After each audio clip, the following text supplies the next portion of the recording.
The African Union Day celebration is a continental holiday that acknowledges the formation of the Organization of African Unity, the erstwhile organization formed by leaders like Haile Selassie of Ethiopia, Gamal Abdel Nasser of Egypt, and Ghana's very own Kwame Nkrumah on the 25th of May 1963.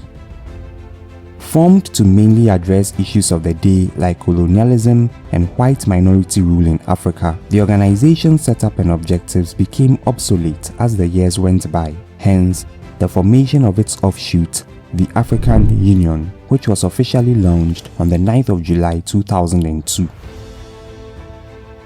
This new organization arrived with a huge expectation of being aptly structured to face the post-colonial era issues like intra-state conflicts and provision of peace and stability in affected areas.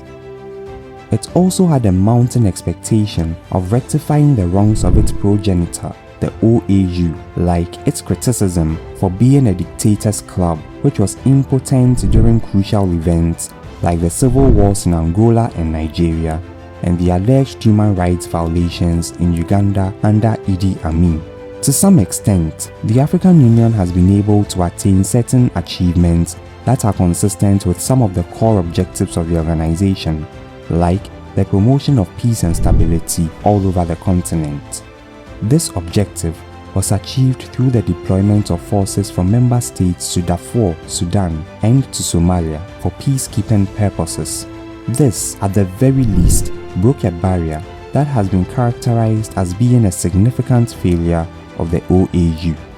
The African Union has also over the years proved its commitment to promoting democratic principles and institutions by successfully ensuring that the foreign Nyansigbe-inspired coup d'etat in 2005 was put on hiatus till Yadema Nyansigbe's son was given some legitimacy through his election as president by the people of Togo. Conversely, the African Union has also fallen short in delivering its mandate as an organization on quite a number of instances.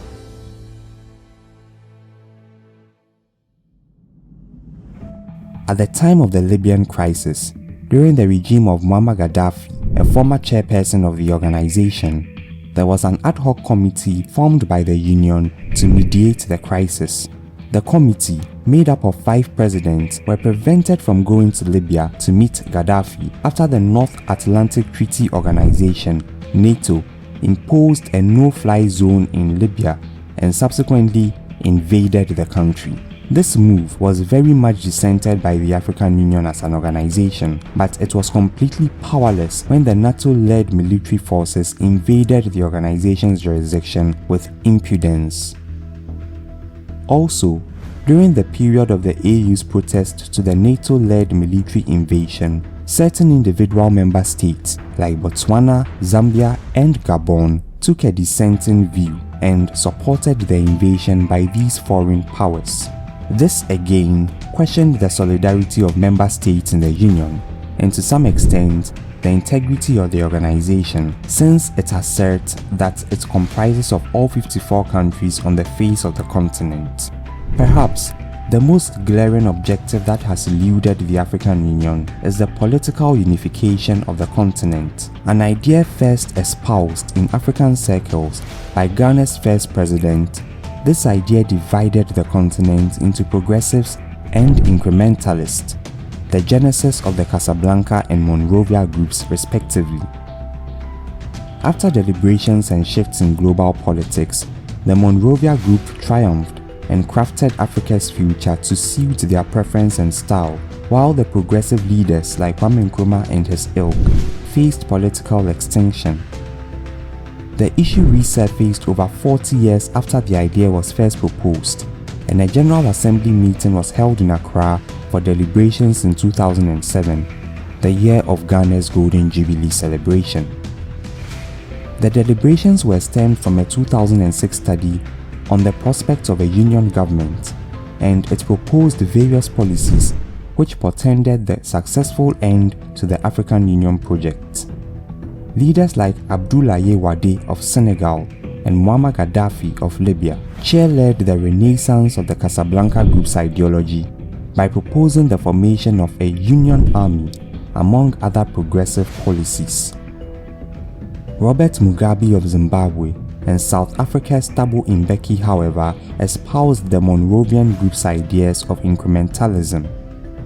A committee was then set up to research on how the idea of a union government would work and how it would affect the sovereignty of member states.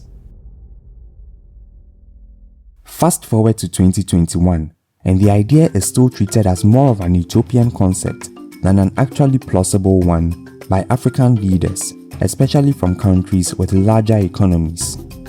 The conundrum here is that, is Africa going to continue going by the ideals of the Monrovian group and maintain the status quo of poverty and overdependence on foreign aid, or follow through with the most conspicuous objective of the African Union, that is, achieving political unity across the African continent? As citizens of this great continent, it is highly imperative that we involve ourselves more on this potentially monumental project, since we are the people it greatly affects. Through our persistent lobbying and demands for change by our respective governments, we could easily achieve the objective and face our challenges as a unified body through a union government. As we celebrate all African Union Day celebrations, the onus remains more on us than our leaders to determine the future we want for ourselves and for our generations to come. Also, it is absolutely important that we make our participation in this discourse of political unity count by amicably cooperating with each other and policy experts to craft a political system that will be salutary and, more importantly, reflect the African personality and culture. A renaissance of this Pan-African objective by we the citizens would portend the end of the monopolized power of the political elite over the continent and usher in a true definition of a government of the people, by the people, and for the people. If you enjoyed today's episode of The African Democrat, be sure to subscribe to this channel, like this video, and comment. Leave your thoughts and ideas on whether you believe Africa should be a union government or Africa should remain a separated continent. Thank you so much, and see you again in our next video.